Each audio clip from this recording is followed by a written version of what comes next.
Hello.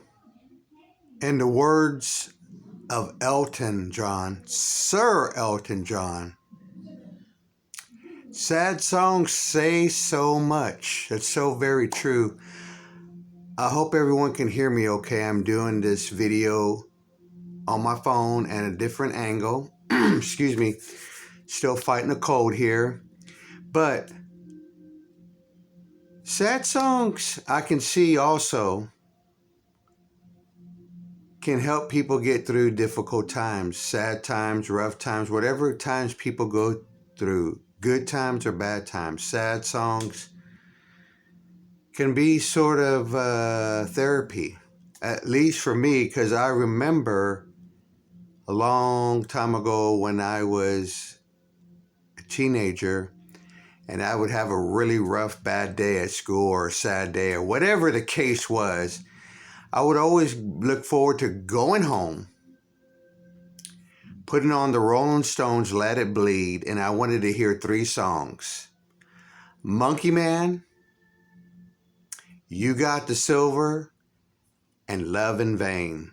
And somehow those songs just kind of made me get through that difficult day. Folks, I'm here. I'm Edward. Welcome to the Prog Hat channel.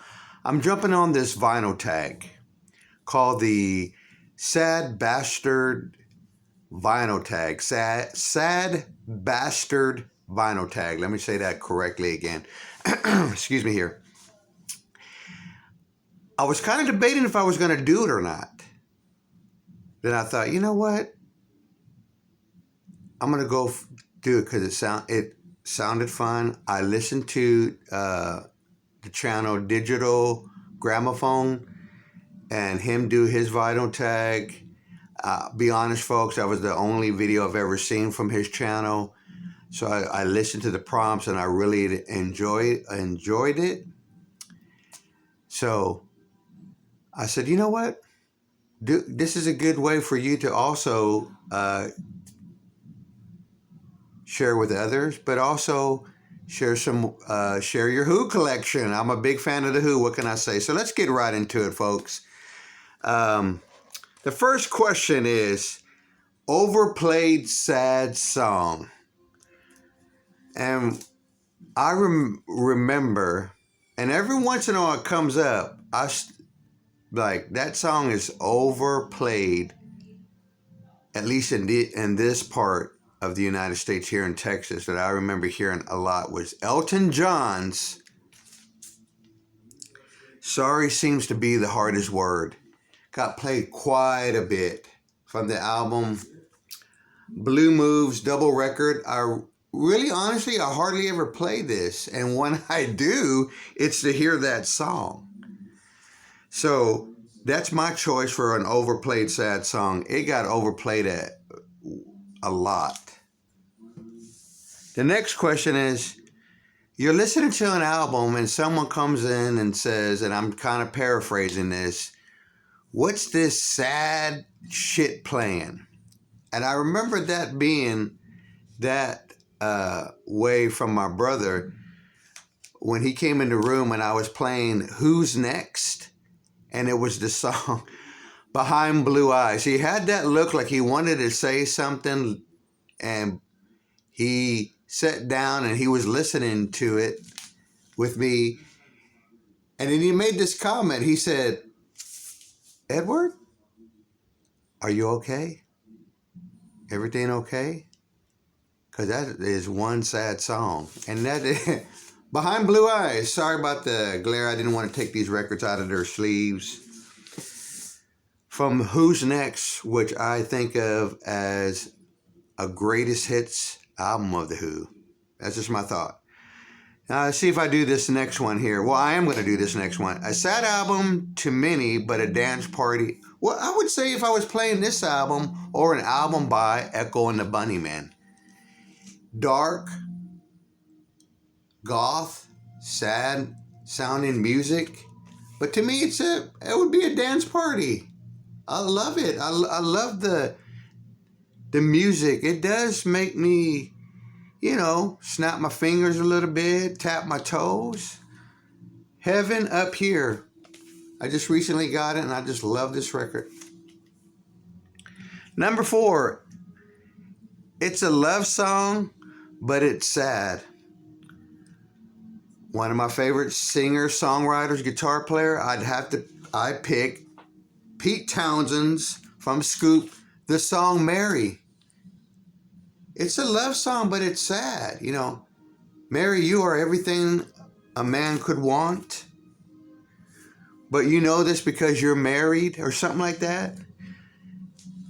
And the part about when I was a boy, my brother slept on the floor. I mean, it just has these lines in there that are just, they're sad. And it's a love song. Go check it out for free on Spotify, wherever you listen to your music for free. It's one of his best songs. Favorite sad lyric. And this comes from a song where the music is it's sad, and it's moody, it's edgy, it's dark.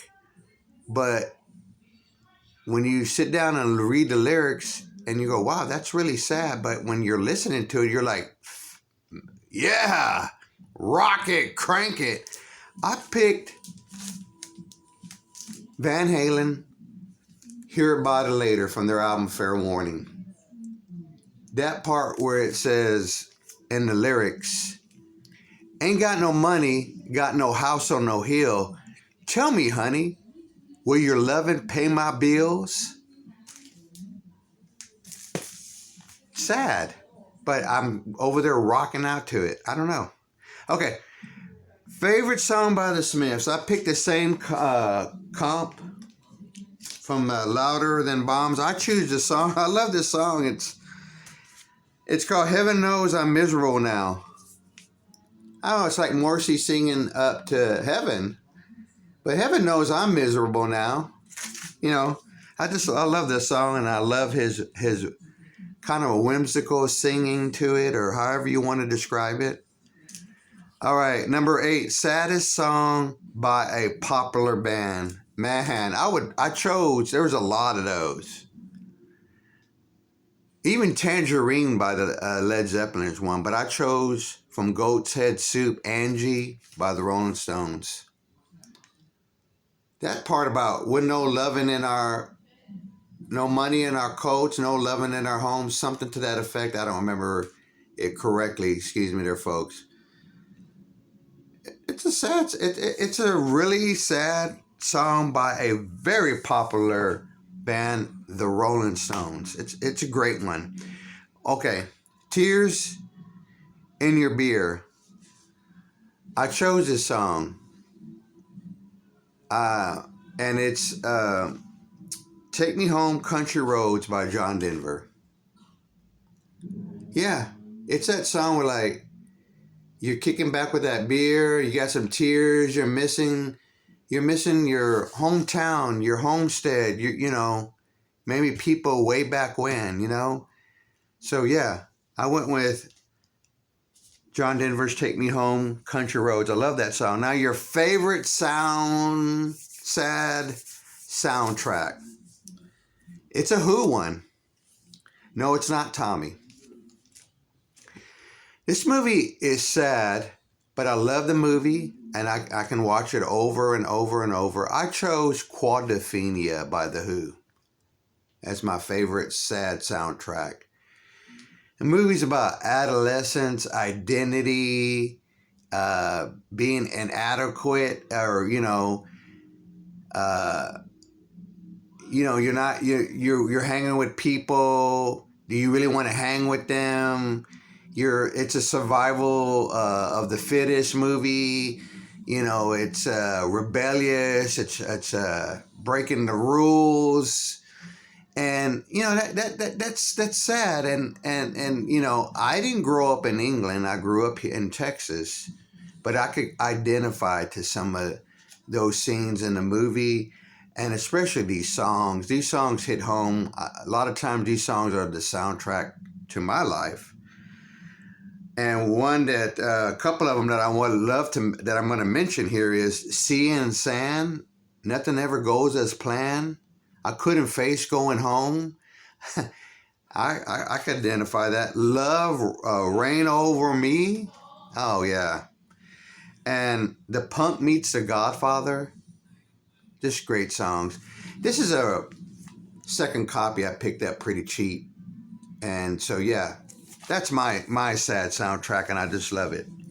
I'm Only Happy When It Rains. I'm Only Happy When It Rains. I can really get lost with this album, When It Rains. I think it's a perfect song that begins this album, and it takes up the whole first side. But this album is that album for me, When It Rains, and that's Yes, Close to the Edge. There you go, prog fans. Prog hat here, showing some prog. I love Yes. This is that album. 12. The sappiest, happiest bullshit song. I'm laughing because I went with Happy Jack from the Meaty, Beady, Big and Bouncy The Who. I don't know why, but yeah, I put it in that. Such a bullshit song. I don't get it. It's almost like it kind of came almost from some kind of nursery rhyme or something. I like the song, but that's the one I choose, is Happy Jack by The Who. Now I'm going to do something different on this 13th prompt. You're supposed to give a shout out to a sad bastard. Well, I'm not going to do that. Chances are they won't ever watch this video or even know I acknowledge it, giving them a shout out. And maybe I don't understand this one, but here's what I will do. Because I've been there in a sad place. Well, if you're feeling sad and you need a virtual hug, a prayer, positive thoughts, or an email from me saying hello, let me know. Folks, I hope you enjoyed this video. It was a fun tag. I encourage everyone to jump on it. Take care.